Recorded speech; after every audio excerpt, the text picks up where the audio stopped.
За ихэнх дампуурж байгаа компаниудын асуудал юунаас болж үүсэж байна гэхээр маш их өндөр хүүтэй зээлийн хүнээс болж байгаа. Өөрөөр хэлбэл одоо ер нь Монголын дундаж зээл бол нэг 16-7% байна. Банк ба санхүү болон хадгалан зээлийн оршооны зээл 36%-аас одоо багагүй байна. Энээс болж олон компаниуд дампуурч байгаамаа. Тэгэхээр ер нь бол энэ зээлээ төлөхгүй төрнөөсөө болж одоо банк компани аж ахуйн нэгж иргэний хооронд шүүхийн маргаан болдог. Энэ шүүхийн маргаан дунджаар 4.7 жил болж байгаа. Дээдл нь 20 жил шүүхтэж маргалдаж явж байгаа ийм одоо компаниуд байж байна. Тэгээ энд одоо ингээ бүр хамжигчаар оролцдог ийм бүр бүлэг хүмүүстэй болсон. Тэрний үнэлгээчин, өмгөөлөгч энэ төр зэрэг гээд. Жишээ нь банк нэг үнэлгээч авдаг, нөгөө маргаж байгаа аж ахуйн нэгжний үнэлгээч авдаг, шүүх нэг үнэлгээч авдаг, ингээд тэр болгондороо маргалдаал ингээд яваад байдаг. Тэгээ энэ нь бол одоо зээлийн хүүг өндөр болгоход маш их нөлөөлж байгаа. Хэрвээ энэ зээлийн шүүхийн маргааны асуудлыг богино хугацаатай өөрөөр хэлбэл одоо бага зээлийг 6 сарын дотор, том дунд зээлийг нэг 8-9 сарын дотор, их хэмжээний зээлийг 12 сарын дотор хэрвээ шийдэх юм бол өнөөдрийн одоо байгаа хүүг даруй 4.2 пунктээр хуваар буулгах ийм боломж байна гэж яригдаад байгаа. Тэгэхээр энэ одоо зээлийн хүү өндөр байгаа нь бусад одоо аж ахуйн нэгжүүд өөрөөр хэлбэл иргэн одоо аж ахуйн нэгжүүд сайн төлдөг тэр хүмүүсийн зээлийн хүү өндөр болгож тэр зардлыг нэгсгээд байна. Тийм учраас одоо шүүхтэр очингууд нөгөө маргаж байгаа аж ахуйн нэгжийн зээлийн хүүг зогсоочдөг. Түүнээсээ болоод зардал нь өсөж байгаа байхгүй да. Тийм учраас энэ ер нь гэрээний эрхцүүтэй хэдэн зуун жил одоо явцсан энэ улс орнуудад бол commercial court ч юм уу эсвэл financial court гэдэг олон одоо янз янзын нэртэй одоо шүүхүүд байдаг. Өөрөөр хэлбэл санхүүгийн юм уу эсвэл арилжааны шүүхүүд байж байдаг. Тэд нар бол маш богино хугацаанд энэ шүүхийн одоо зээлийн шүүхийн маргааныг дорн шийддэг ийм одоо тогтолцоонууд маш их байгаад байгаа. Тэгэхээр энэ одоо Монголд яг энэ одоо дагнсан шүүхийг арилжааны шүүх юм уу эсвэл одоо бизнес санхүүгийн шүүх юм уу бизнесийн шүүгчд юм уу тийм нэртэйгээр ийм одоо шүүхийг байгуулах боломж юу байна? Тэр шүүх одоо байгууллагаа гэхэд бол жишээ нь одоо компани аж ахуйн нэгжүүдээс маш бага шимтгэл аваад тэгээд тэрнийхээ дагуу санхүүжээд явах тэгээ асуудлыг хурдан шийдвэрлэх ийм одоо боломж нь байгаад байгаа юм л да. Тийм учраас энэ дээр нэг тодорхой хариулт өгөөч. Зээлийн хүү бол монголчуудыг дампууруулах үндсэн шалтгаан болчиход байгаа. Тийм учраас энэ одоо асуудлыг шүүхийн маргааны асуудлыг эхлэн шийдвэрлэж одоо дараагийн одоо компаниудаа дампууруулахгүй, аж ахуйн нэгжүүдэд дампууруулахгүй, иргэдэд дампууруулахгүй тэр одоо хөрс суурийг бий болгох. Энэ дээр хариулт авъя. Энэгээр сад хариулна.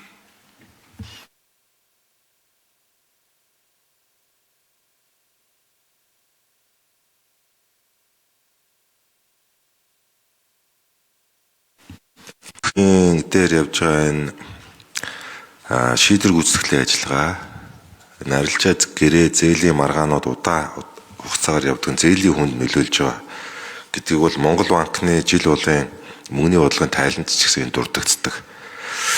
За 4.7 жилийн дунджаар шийдвэр гүйцэтгэлийн ажиллагаа явагдаж байгаа гэдэг бол Монгол банкны жил болгоны мөнгөний бодлогын тайланд байгаа тоо. За энэ хүрээнд ганцхан саяны бидний оруулж байгаа хуулиас гадна хэд хэдэн багц хуулийн өөрчлөлт хийгдэх учиртай. За таны хүндж байгаа худалдааны шүүх гэнэ, арилжааны шүүх гэнэ, энэ бие даасан хэлбэрээр ажиллахаас гадна бид одоо байгаа эрх зүйн орчныхоо хүрээнд юу хийж болох вэ гэдгийг бас үзэж байгаа. Хууль зүйн сайд ажиллаа аваад 7 хоногийн дараа Улсын дэд шүүхийн нийт шүүгчтэй уулзсан. Хэлбэр ажиллагааны шүүх байгуулсан байгаа бид тэнд тэгтээ зохиомол ачаалал үүссэн баг.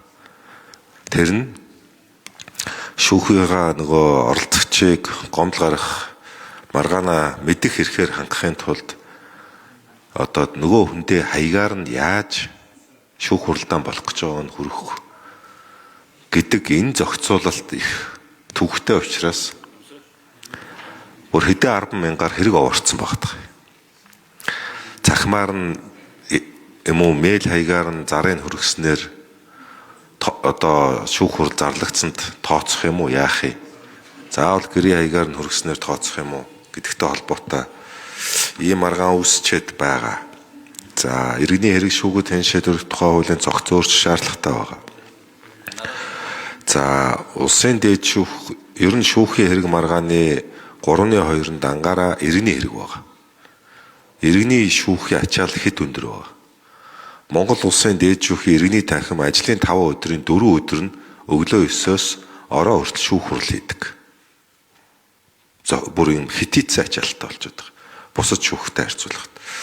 Тийм учраас магадгүй улсын дээд шүүх нэг танхимаа гэрээ арилжааны ийм маргаануудыг шийдвэрлэх чиглэлээр иргэний танхимаа 2 хувааж шаардлага бас би байгаа мэн да гэж зүгээр харсан. Шүүхийн шийдвэр гүйцэтгэх ажиллагааны хуулийг засгийн газар өчигдөр засгийн газрын хуралдаанд нэрлэлчээд татаж авахар шийдвэрлсэн байна. Энэ хуулийг татаж авч байгаа бүрдэр гишүүний ярьж байгаа иргэний шүүхийн шийдвэрийг шүүхийн процессын нэг хэсэг гэдэг байдлаар оруулж ирэх концепцийг барина. Өөрөөр хэлбэл шийдвэр гүйцэтгэлийн ажиллагаан дээр гомдол гаргаж Нэмэлт 1 минут үгүй. шийдвэр гүйцэтгэлийн ажиллагаан дээр гомдол гаргаж хугацаа хождог ийм жишг тогтсон байна. Жишээлбэл сая 2-7 хоногийн өмнө улсын дээд шүүх нэг маргаан шийдвэрлсэн. 300 сая төгрөгийн банк ус санхүүгийн байгууллагаас зээсээ этгээд 8 жилийн хугацаанд 80 мянган төгрөгийн шүүхт зардал гаргаад зээлээ төлөхгүй шийдвэр гүйцэтгэлийн ажиллагааг одоо эргээд шүүхт нь хандаж гацаасан. 300 сая төгрөгийг 8 жилийн хугацаанд 80 мянган төгрөгийн зардалтаагаар төлөхгүй ийм байх боломжтой эрх зүйн орчинд бид байна гэсэн үг. Тийм учраас шийдвэр гүйцэтгэлийн ажиллагааны үе шатыг дээр эргээд шүүхтэнд гомдол маргаан гаргадаг энэ процессыг бид болиулах хэрэгтэй байл. Шүүхийн шийдвэр бол эцсийн шийдвэр байж шууд хэрэгждэг ийм жишг рүү явуулнаа гэсэн бодолтой байна.